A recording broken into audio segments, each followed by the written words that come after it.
March 13, 2011.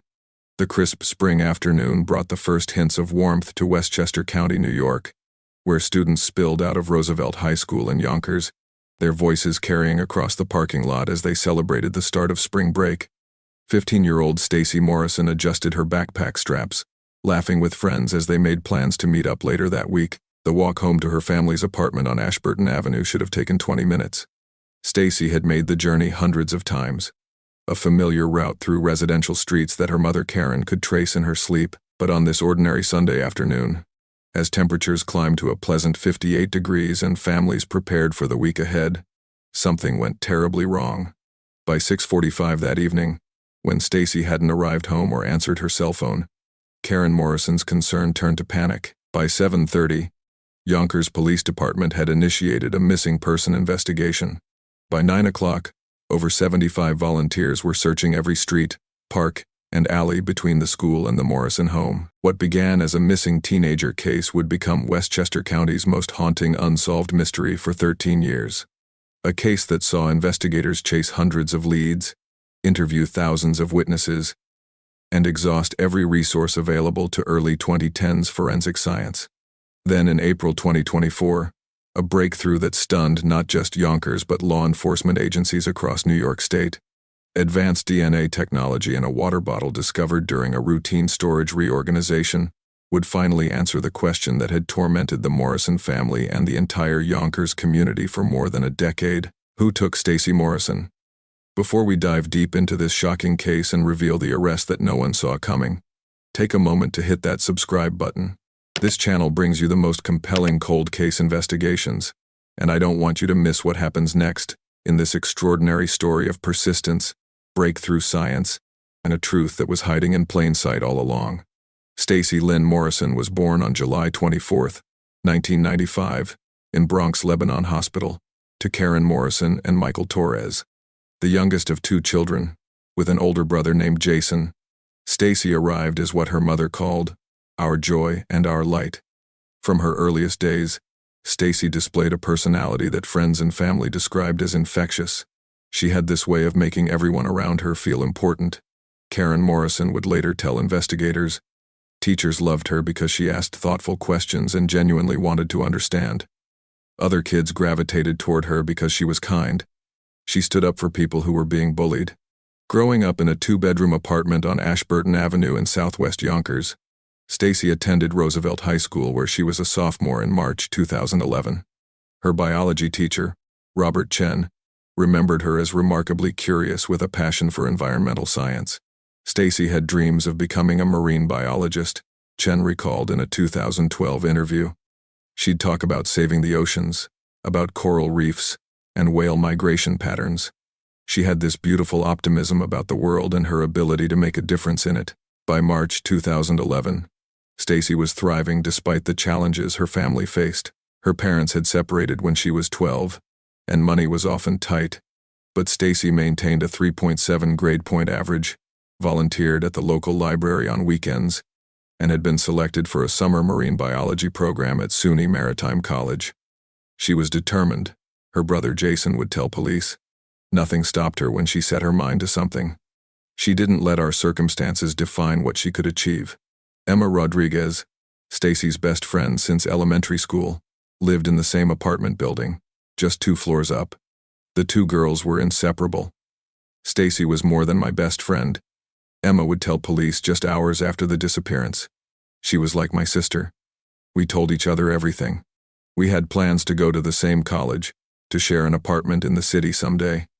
She was supposed to come over that night to help me pack for our spring break trip to visit my grandparents. The Morrison family was part of Yonkers' diverse Southwest neighborhood community. Karen worked as a nurse at St. John's Riverside Hospital, while Michael, though separated from Karen, remained actively involved in his children's lives, working as a mechanic in the Bronx. Sundays were usually family days, with the kids alternating weekends between parents. That particular Sunday, March 13th, had started ordinarily enough. Stacy had spent the morning at her father's apartment in the Bronx. Then Michael had driven her back to Yonkers around 2 in the afternoon. She wanted to stop by the school to pick up some textbooks from her locker before spring break started. Karen Morrison's account of that afternoon, given to police within hours of Stacy's disappearance and repeated countless times over the years, remained absolutely consistent. Michael dropped Stacy off at our building around 2:15. She came upstairs, changed out of the dress she'd worn to her father's church, into jeans and her favorite green hoodie. She said she was going to walk to school to get her books, then come straight home. It was a walk she'd made 1,000 times. I told her to text me when she got there, and when she left. She said she would. According to school security logs, Stacy used her student ID to enter Roosevelt High School at 2:53 in the afternoon. The building was open for students who needed to access their lockers during break. A security guard, Thomas Williams, remembered seeing her. She was a regular, Williams would testify. Always polite, always said hello. That day was no different. She went in, said she was getting books, seemed perfectly normal. School surveillance footage showed Stacy walking through the hallway to her locker at 2:55. She spent approximately 8 minutes at her locker, placing several textbooks into her backpack. At 3:04, cameras captured her exiting the building through the main entrance, backpack noticeably fuller, wearing her green hoodie, her phone in her hand. From Roosevelt High School to the Morrison apartment on Ashburton Avenue was a walk of approximately 1.2 miles through residential neighborhoods that Stacy knew intimately. Her typical route took her down Warburton Avenue, then east on Ashburton. The streets were lined with apartment buildings and small businesses, a neighborhood where people knew their neighbors. Witness statements collected in the days following Stacy's disappearance provided a partial timeline. Margaret Chen, a woman who lived near the school, reported seeing a teenage girl matching Stacy's description walking down Warburton Avenue at approximately 3:10. She had a backpack and she was looking at her phone. Chen stated, "She seemed fine, just a normal kid walking home." The next confirmed sighting came from David Kumar, who managed a bodega on the corner of Warburton and Ashburton.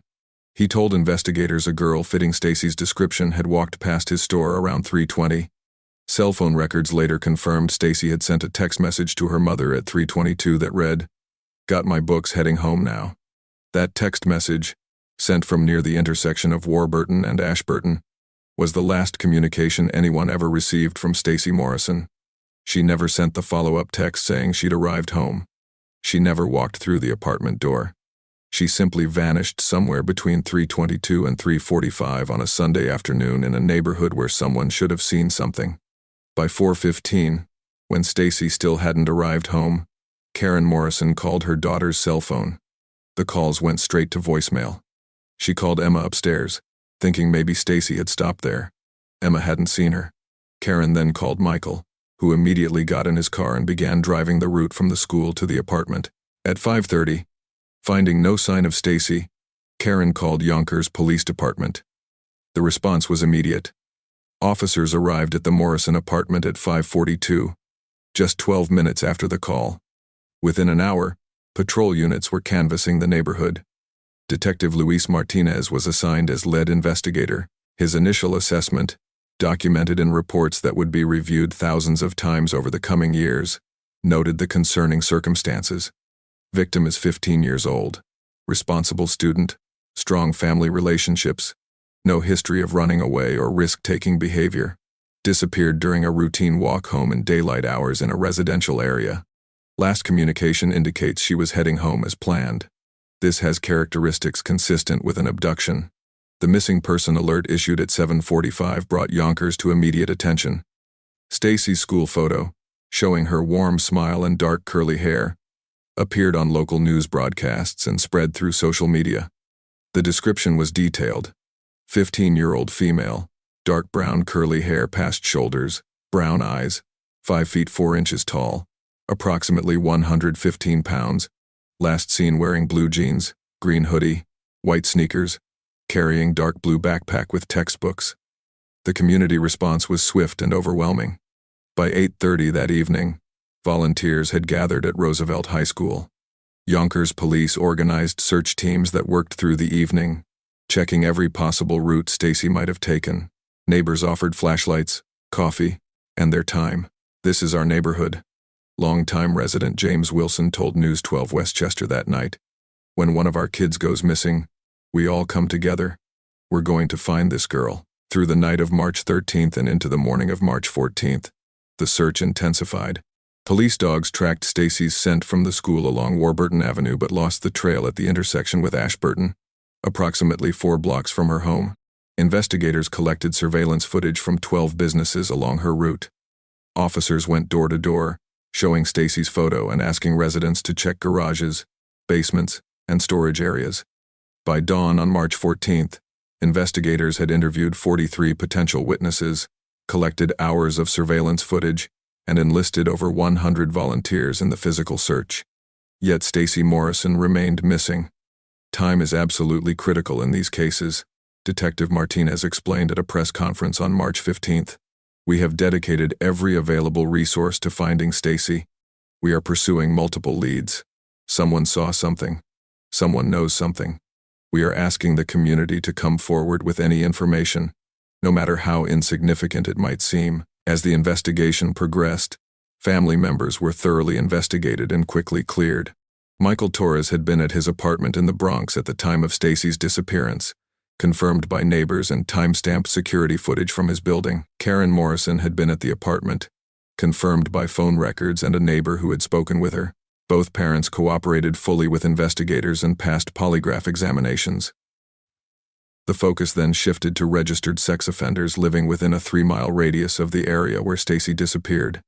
Yonkers police identified 19 individuals requiring immediate investigation. Each was located, interviewed, and asked to provide alibis for Sunday afternoon, March 13th. All were eventually cleared through alibis or lack of evidence connecting them to the case.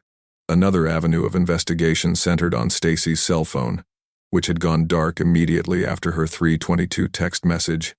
Cell tower data showed her phone last pinged a tower near Ashburton Avenue at 3:22, then went offline. Whether the phone had been destroyed, the battery removed, or it had simply died remained unknown. All attempts to track or activate it proved unsuccessful.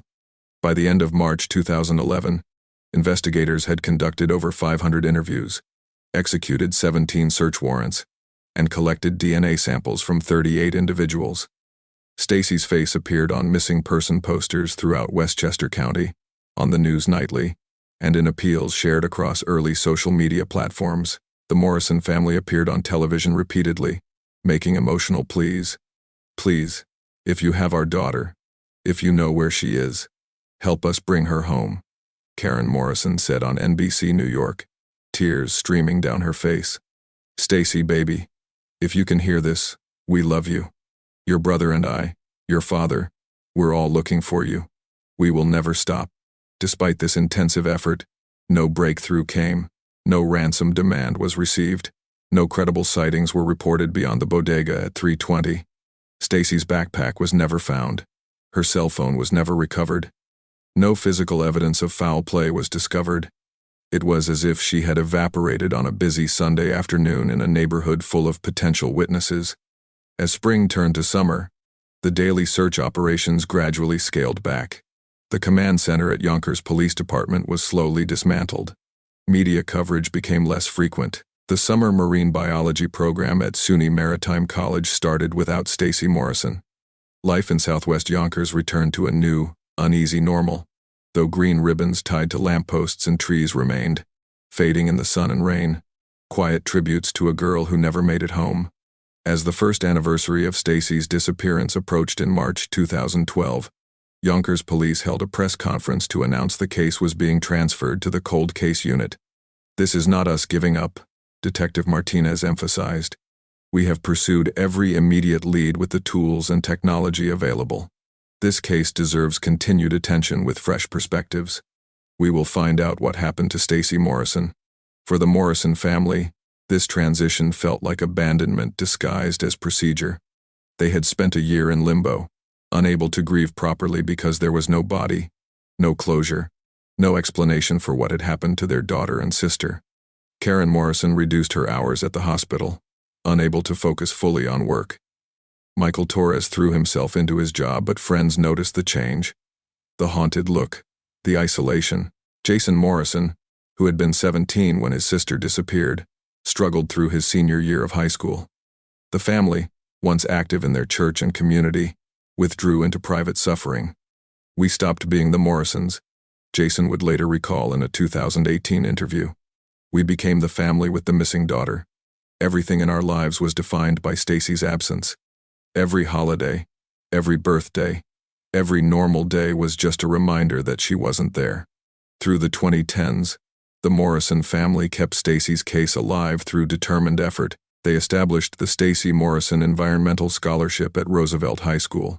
Every March 13th, they organized a vigil at the school that drew hundreds of attendees, keeping Stacy's memory vivid and her case in public consciousness.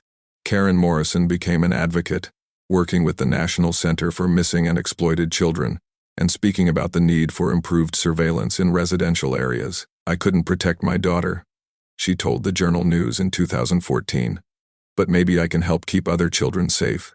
Meanwhile, investigators continued working the case even as years accumulated. Every few months, a tip would surface, often triggered by anniversary coverage or age progression photos, showing what Stacy might look like as she aged. In 2013, a lead emerged when a woman in Albany claimed to have seen a teenage girl, matching Stacy's age-progressed photo, at a bus station. New York State Police investigated, only to determine the girl was an Albany resident with proper identification. In 2015, an inmate at Sing Sing Correctional Facility claimed his former cellmate had confessed to involvement in Stacy's disappearance.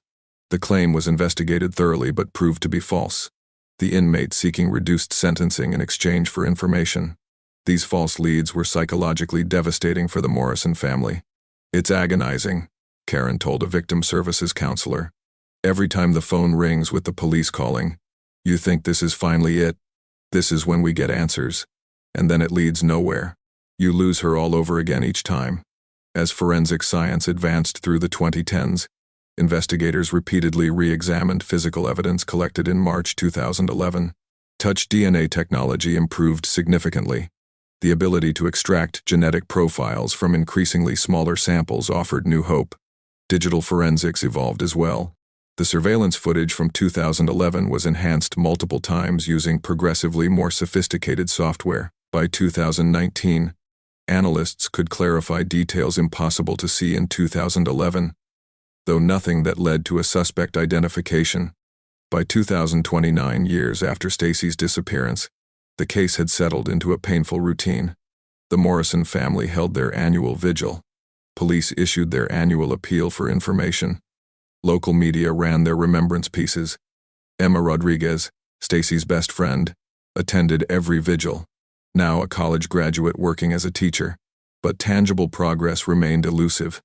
Then, in 2021, a breakthrough in forensic genetic genealogy began revolutionizing cold case investigations across the United States. The technique, which uses DNA to identify suspects through family members by constructing genealogical trees, had solved numerous high-profile cases.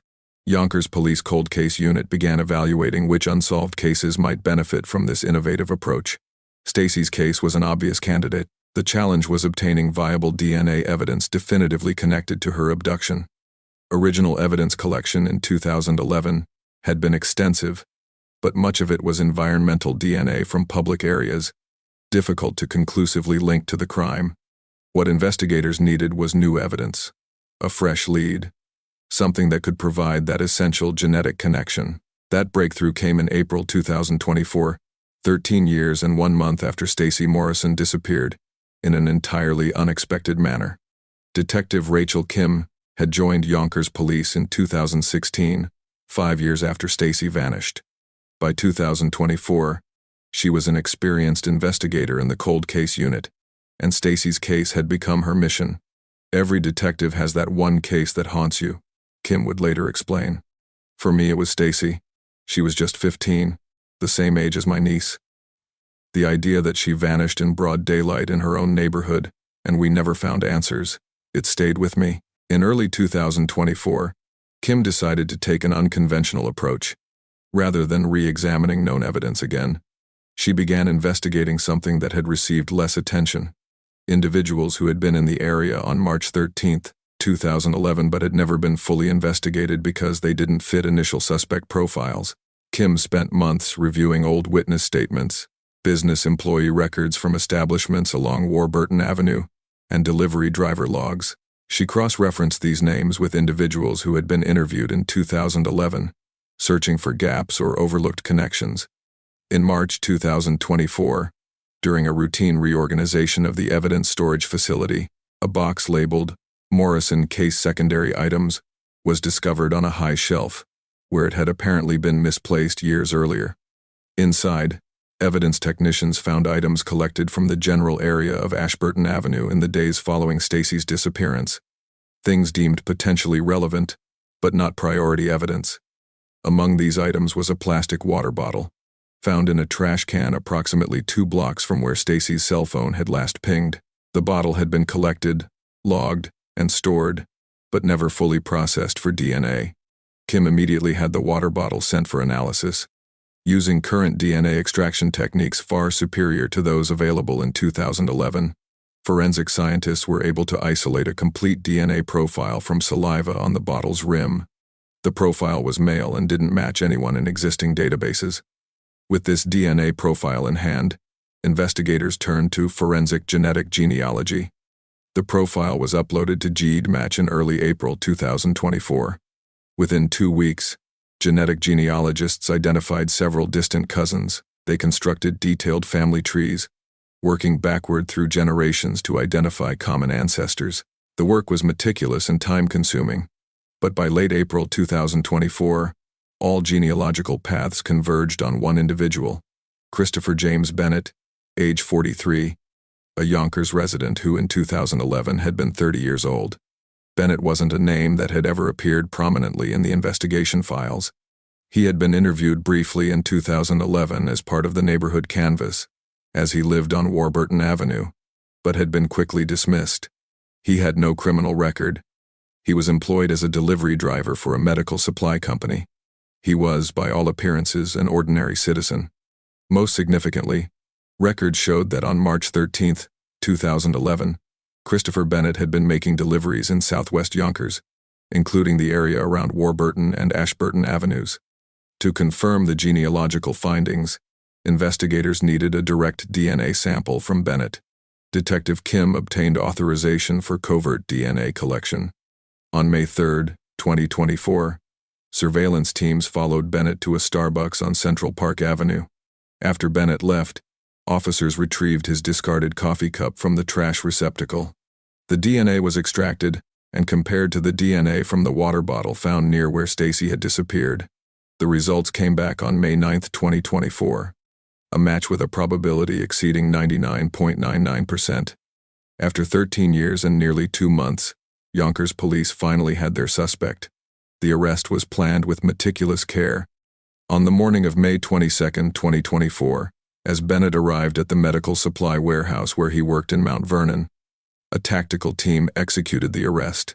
"Christopher Bennett, you're under arrest for the kidnapping and murder of Stacy Morrison," Detective Kim stated as officers placed Bennett in handcuffs. Bennett's reaction, documented in arrest reports and body camera footage, was what prosecutors would later characterize as damning. He didn't express confusion or protest his innocence. He simply looked down and said nothing, his silence speaking volumes. Within hours, the news spread across Westchester County and beyond.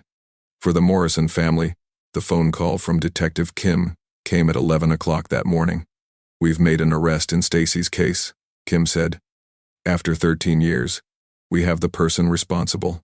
Karen Morrison, now 56 years old, dropped the phone and collapsed into a chair, sobbing uncontrollably. Michael Torres, 58, stood motionless in his auto shop, unable to process the words. Jason Morrison, now 30, sat down on his apartment floor and cried for the first time since his sister's funeral, which they'd held without a body 5 years earlier. It wasn't relief. It wasn't happiness. It wasn't closure. It was something more complex. Validation that they'd been right to never give up, grief that Stacy was truly gone, and rage that had been building for over a decade. The investigation following Bennett's arrest revealed a disturbing picture of a predator who had hidden behind ordinariness for 13 years. Searches of Bennett's apartment uncovered a locked box containing newspaper clippings about Stacy's case, methodically collected over 13 years. He had driven past the memorial at Roosevelt High School regularly. He had lived and worked in the same community where he had committed murder, invisible in his normalcy. The callousness is staggering, Westchester County District Attorney Miriam Roca stated at a press conference. Christopher Bennett took a 15-year-old girl's life, then continued living in the same neighborhood, driving the same streets, for 13 years, while her family suffered unimaginable pain. During interrogation, Bennett initially refused to speak without legal counsel. However, confronted with overwhelming DNA evidence, surveillance placing him in the area, and his delivery records confirming his presence, his defense team eventually negotiated a plea agreement. In exchange for revealing what happened to Stacy and the location of her remains, Bennett would plead guilty to second-degree murder, avoiding a first-degree murder trial and potential life without parole. On July 8, 2024, Christopher Bennett led investigators to a wooded area in Tibbetts Brook Park in Yonkers, approximately 3 miles from where Stacy was last seen. There, in a remote section of the park beneath years of accumulated forest debris, investigators recovered human remains. DNA analysis confirmed them to be Stacy Morrison. The medical examiner determined that Stacy had died within hours of her disappearance on March 13, 2011. The cause of death was asphyxiation. Bennett's confession, delivered through his attorney and never spoken directly by Bennett himself, provided the answers the Morrison family had desperately needed for 13 years. According to the statement, Bennett had been on his delivery route when he saw Stacy walking alone on Ashburton Avenue. He pulled his delivery van alongside her and asked if she needed a ride, claiming he knew her mother from the hospital where he made deliveries. When Stacy politely declined, he grabbed her, forced her into the van, drove to the remote park location, killed her, and buried her body. He then discarded her backpack and cell phone in a dumpster that was emptied the next day, threw the water bottle in a trash can, and returned to complete his delivery route. He finished his workday and went home as if nothing had happened. The trial and sentencing took place in September 2024. The courtroom in White Plains was filled with media, community members who had never forgotten Stacy's case, and most importantly, Karen Morrison, Michael Torres, and Jason Morrison, sitting together in the front row as they finally heard the truth about Stacy's final moments. Emma Rodriguez, Stacy's best friend, now 28 and a middle school science teacher, provided a victim impact statement that left the entire courtroom in tears. Stacy wanted to save the oceans, Emma stated, her voice breaking. She wanted to protect marine life and teach people to care about the environment. She should be here doing that work. She should be 28 years old making a difference in the world. Christopher Bennett stole all of that potential. He didn't just kill my best friend, he killed all the good she would have done, all the lives she would have touched. Judge Sarah Klein sentenced Bennett to life in prison with no possibility of parole for 25 years. You preyed on a child walking home in her own neighborhood. The judge stated, you stole Stacy Morrison from a family who loved her beyond measure. You buried her and went about your life for 13 years while her mother, father, and brother lived in agony. Your actions demonstrate a depravity and cruelty that demands the maximum punishment this court can impose. For the Morrison family, the resolution brought emotions they struggled to name. Stacy's remains were laid to rest in a private ceremony at Oakland Cemetery on August 15, 2024, 13 years and 5 months after she disappeared. The headstone reads, Stacy Lynn Morrison, July 24, 1995, to March 13, 2011. Forever 15, forever loved, forever our light. The Stacy Morrison Environmental Scholarship continues, now funded by donations that poured in following Bennett's arrest. Karen Morrison has become a prominent advocate for cold case DNA testing and improved safety measures in communities. One detective who refused to give up and advances in DNA science gave us answers, she told ABC News. How many other families out there are still waiting for that same combination? Detective Kim, whose decision to process overlooked evidence led to the breakthrough, received the Yonkers Police Department Medal of Honor. But she redirects all recognition. This was always about Stacy, Kim reflected, about making sure her family got the answers they deserved, and her killer faced justice. That's what drives all of us in cold case work. If this story moved you, please subscribe to this channel and hit the notification bell. Every week we explore cases like Stacy's, Stories of families who refused to give up and investigators who never stopped searching for truth. Your support helps ensure these victims are never forgotten. 13 years is an impossibly long time to wait for answers. But for the Morrison family, the waiting finally ended. Stacy can rest in peace, knowing the truth was uncovered, and her killer will spend the rest of his life in prison. And for every other family still waiting for answers about a missing loved one, Stacy's case offers something precious: hope that justice, however delayed, can still prevail.